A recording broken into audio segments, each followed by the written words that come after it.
Hello you wonderful people and welcome to Unravelled, where we take gorgeous geekery and turn it into questionable crafts. Today we're crocheting Penny from the new Pokémon Scarlet and Violet series that came out a few months ago. I saw someone stream it, I was watching someone stream it and I was really interested in making the Eevee bag, so naturally I'm starting with Eevee. So I found this brown yarn that I'm using, which I absolutely hate. I think it was from a very cheap kit that I had. It's just rough on the hands and it splits really easily and it was just really difficult to work with. But I didn't have a choice because it was the closest colour I could find. So when I was designing Eevee, I split it into 3 major parts. So I've got the head, the body and the tail. So those are the 3 major parts I'll be focusing on, and then we can add the accessory details around it after. So we've done the head, that was a chain 2, and then we worked around that chain in a spiral to create a little cone-headed shape. And now we're onto the body, so we chain 10 I think, and then we crocheted around that, increasing until we got the width that we wanted. And then we're not going to close this, we're just going to make a lovely long biscuit shape and then leave it open at the top. So at the end of this, in about 2 minutes time, you'll see that it is a actual functional tiny little bag. But as difficult as this brown yarn was to work with, I got it eventually. I think the Eevee bag would be pretty easy to scale up actually, to make into a bigger life-size bag, and that would be really cool.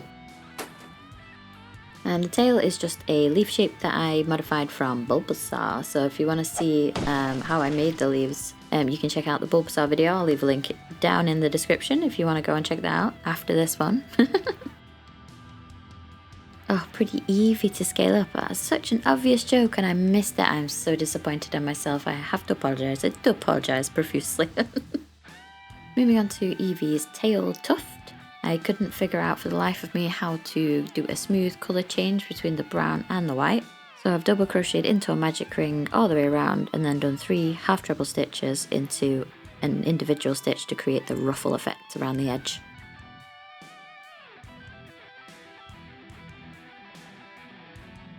And then I used the same technique using 3 half treble stitches into the same stitch to create the ruffling around the straps as well, and around Eevee's neck ruffle as well. I did originally want to make that as a 3D effect, but the scale I was working on didn't quite lend itself to that, so I've done it flat.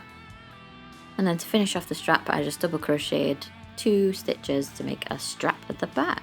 And to finish off Eevee, I've just crocheted some little legs and some ears as well, and then embroidered on some eyes. So now we have a fully functional backpack. Rightio, on to the main event. Now we are starting to crochet Penny's head, which is essentially just a meaty meatball. I guess that's all heads are just meat inside meat. Oh god, that's cursed. I started off double crocheting 6 into a magic ring, got to this point, realised that I'd done it wrong and had to start again, but I had only got like 1 or 2 rounds into it, so not the end of the world.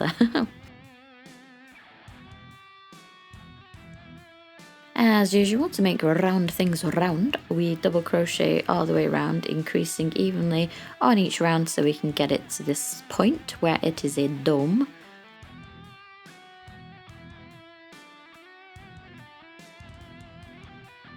And once we have increased, we can then get to a point where we double crochet straight, and that creates the spherical shape that we're after. Because Penny's head is spherical, it's not, she doesn't have a long face. Well, she does have a long face, but she doesn't have a long face. As in the structure. The structure isn't a long.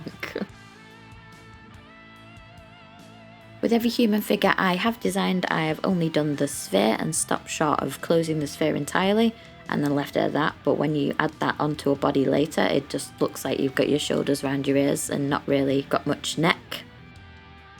So this time, after I've done that, almost closed the sphere, then started crocheting straight again, as you'll see in a second. So she has like maybe 2 rows of neck, and it doesn't quite look like she's been compressed from the top. Like she's on a planet with like 7 times more gravity than the Earth and getting squashed. I loved playing Pokemon as a kid. I wanted to be a Pokemon professor, but I had trouble recognising, Jolteon, Vaporeon, Flareon. It's not Eevee. And if you like that, maybe you'll consider subscribing to this absolute chaos to hear more of my bad jokes in the future. Forbidden candy floss time. I need to get better at singing that line. So Penny is being stuffed with 100% high loft polyester, which is great for amigurumi. Of course, you can stuff with anything you like, really, as long as it's not perishable, like dried foods. I've heard people use like dried rice. It's not a good idea. I just like this shot from the Spyros. Look at that Spyro rounds.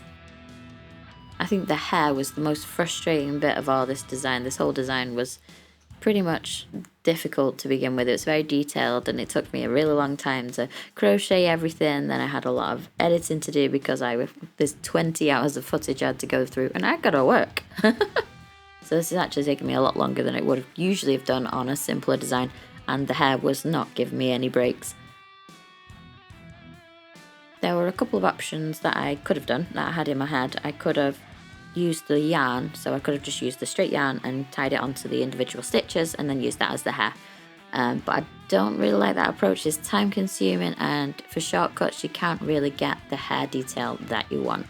So I went with this method, which is basically a flat cap. So I crocheted as I would for the top of the head and then did straight stitches around the bottom, and then I added these little points in so that you can sort of see that it's supposed to be hair, sort of. And then later on you'll see the red fringe, which was the point where I almost went, nah, she's not having hair.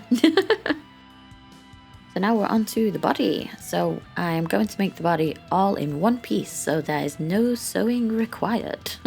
So that means legs are joined to torso, torso is joined to arms, and then I'll sew the head on later.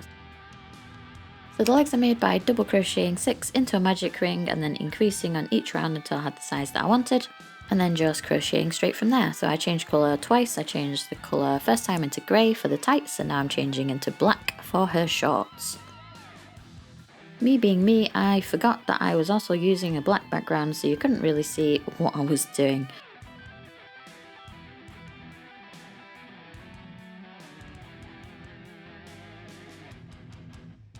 And then I made an identical leg to match, and they're such good friends. They go everywhere together. It's almost like they're joined at the hip.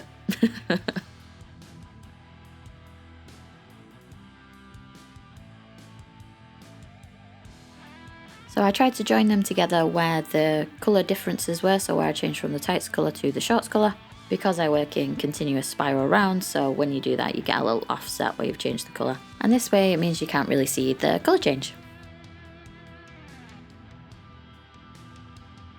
Once the legs were joined, I then double crocheted straight. Oh no, I didn't. I increased at this point, and that was a mistake because her hips are really wide now. Not like weirdly, but she's definitely thick in that department. And once the shorts were done, I then changed back into the grey colour because I have a lot of grey and not a lot of the peach. It's time for more forbidden candy floss. Oh, sorry, my inner demon came out. I do apologise. Before I went any further, I did have to stuff the legs because I would have forgotten, and then she wouldn't have had any stuffing in her legs, and then it would have been pointless, and I would have had to undo the whole thing, and that would not have been fun. Then I set that aside because I didn't know how I was going to do the arms yet, and set about making her fringe, or bangs as some people say. And this confused me. I don't know what it was about it. I could not get in my head how to orientate it once I'd done the beginning bit of the fringe. I know which direction they wanted to go in, but I couldn't like reconcile that with the image in my head that I wanted to create. So I was like looking at it in my hand and going, this is not right, this is not right, this is not right. Lots of unravelling went in behind the scenes in this one. And eventually I just had to go with what I had in the last iteration of my total crochet ramblings, essentially. Something for me to practice, I think. Now, back to the arms. I totally forgot to write down how I did this, so I'm going to watch just as carefully to try and figure it out. Now, this is actually a pen cap from my pen that I was making notes with, because for some reason I absolutely despise using stitch holders. Oops, I didn't want to do that. So I marked where I wanted the arms to be with the pen lid and then just crocheted up to that point. Then when I got to that point, I then chained maybe 15 stitches, I want to say. And then joined the chain in a circle back to the original stitch that I started the chain from. And then I somehow had to make that identical to the other side. And I am not good at doing that. I can't make things symmetrical to save my life. So I tend to just make it look intentional that it's not symmetrical.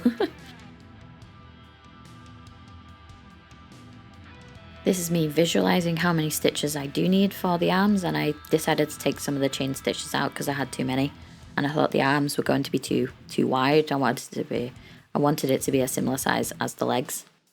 But then I couldn't remember how many stitches there were on the legs either. Seriously, I have no idea how any of these things come together, how they end up looking as half decent as they do. So then I double crocheted round to the other side using my trusty pen lid again to figure out exactly where the arms needed to go. So the pen is me figuring out where the centre line is down her body to align the arms correctly. Because I think I had an odd number of stitches at this time, so I was trying to figure out, trying to count now was just a pain. So I was just like, I'll just look at it and see, and it'll work out maybe. So now it's really just a simple case of making the shoulders. I double crocheted straight all the way around for a few rows, maybe 5, and then started to decrease every other round so I could get a slope on her shoulders up to her neck, and then started decreasing every round when it became apparent that I wasn't decreasing fast enough. She was going to have shoulders as long as her whole torso. So you just treat the chain stitches exactly as you would if you'd just done a foundation round. So you just double crochet into the stitches and then you can just continue from there. And it's like they were there all along. And then once the shoulders are done, I fasten off and then I go back and pick up stitches around the arms from the shoulders and I work down to the hands. So now we have the equivalent of an ancient Roman statue, essentially. Michelangelo would be proud. Like the Venus de Milo, except it's the Penny de Milo. Look at that booty. So it's time to get my clothing designer hat out and make some, well, clothes. Over the top of her shorts, Penny has a skirt, which is, it looks like that netting they have over the windows to stop people looking in, like those net curtains.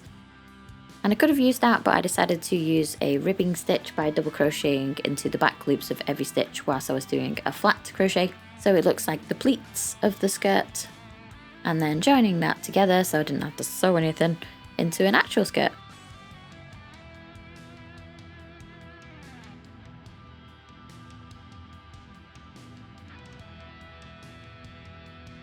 I knew the arms would be a bit fiddly just due to the location of them and stuff. That's one of the reasons why I decided to make a skirt first, so I could think about how I was going to do that and mentally prepare myself for the frustration I was going to put myself through.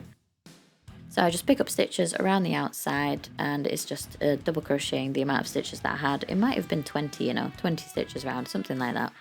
And then double crocheting straight until I got to a point where it looked right again, doing everything by eye because I do not plan anything. I like to make things difficult for myself, apparently. It was right here, right in this corner, that was really difficult because there was just not a favourable angle to get into the stitches. But I got there in the end, and once it started getting longer, it got easier and easier to get into the stitches again. Though there is a tiny little hole under her arm, but you can't see that. She's got a jumper on in the end, or a hoodie on. So another reason for using grey for the torso instead of peach, because there was no point making it a skin colour because you're not going to be able to see it anyway. And then stuffing at this point, because I got to the hands, I was just about to start the hands and I was like, oh no, I need to stuff, but that's probably a good idea.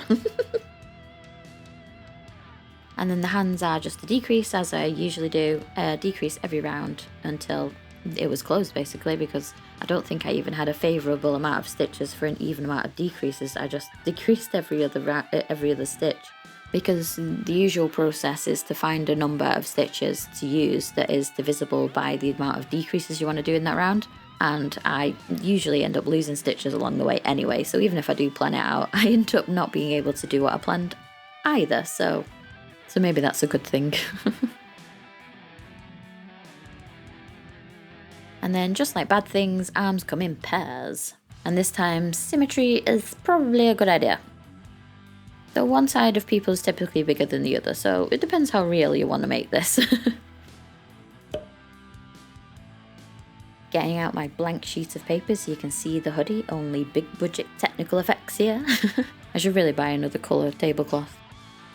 So Penny's hoodie is all crocheted in the round. The hood is the same as the head pattern, just enlarged a little bit. And the body of the hoodie was essentially just making the body again. Time to get dressed. Putting on this hoodie was like getting dressed in the dark when you're really tired. It's really early in the morning. You look like a perfectly normal human being beforehand until you're trying to get dressed, and then suddenly you've got 5 arms, 2 heads, and nothing's in the right hole. But eventually we do get it on. That's why I haven't attached the head yet, just so it would be slightly easier to get this on. And you may have noticed that I did forget to weave in the ends on the hands, so they're hidden inside the hoodie. And we're done!